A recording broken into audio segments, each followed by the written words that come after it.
Hi everyone. So like I mentioned in class, this is just a video going over my version, so to speak, of the slides for exam 2. There will be 2 videos. First one will look at elasticity, second one will look at producer surplus, consumer surplus, dead weight loss. When I asked if it would be beneficial, about 85% of y'all said yes. So here it is. If you don't want to use it, it's fine. If you have questions, please make sure that you reach out to me, you reach out to the TA. We want to help, but you have to let us know where you're stuck. So this is the math review. The key definitions are very important, especially for Chapter 9. In particular, I really encourage you to look at the key definitions because about a third of the test is looking at Chapter 9. And knowing that table is really important. So just be aware, go look at it, know what's going on with your different market types. There's not any math, and you can read, so I'm not going to read it to you, but just take some time, look at it. If you have questions, let us know. So our elasticity, remember that when we're looking at elasticity, we are looking at percent change in quantity demanded over percent change in price.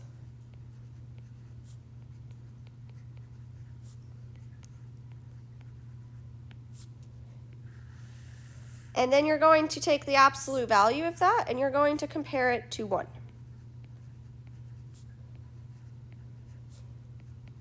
The most math that you have to do for Chapter 7 is just creating the ratio. You take the absolute value and you compare it to a positive 1. If it's greater than 1, it's elastic. If it's less than 1, it's inelastic.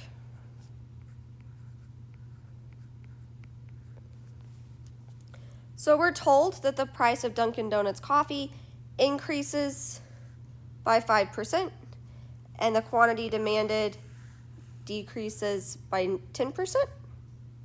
So percent change in quantity demanded goes on top, so negative 10%.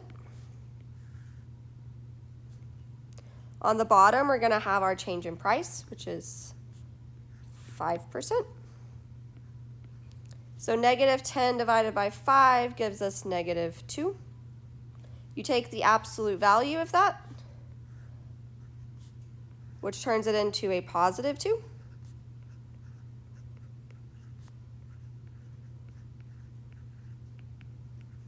And then we're comparing it to 1.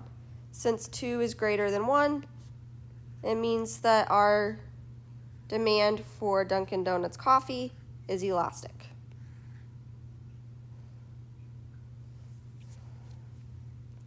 Next one says if the price of formula decreases by 3% and the quantity demanded increases by 2%, what can we conclude about the elasticity of demand for formula? So it's change, or delta, quantity demanded over change in price.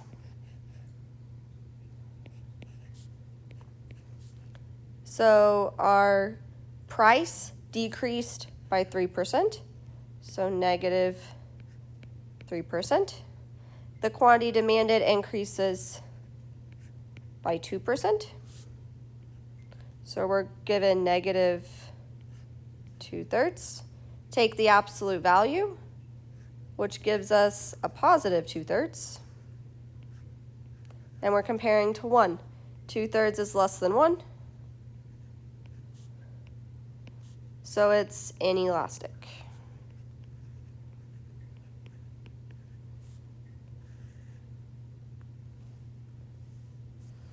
Next one, price of whole milk increases by 7% and quantity demanded decreases by 3%. So change in quantity demanded over change in price. Our change in quantity demanded was a negative 3%. Our change in price was a positive 7%, so negative 3 over 7. Take your absolute value of that, and you get positive 3 over 7, which is less than 1. So our demand for whole milk is inelastic. And then the last elasticity example is looking at Cheerios. And it's still going to be percent change in quantity demanded over change in price.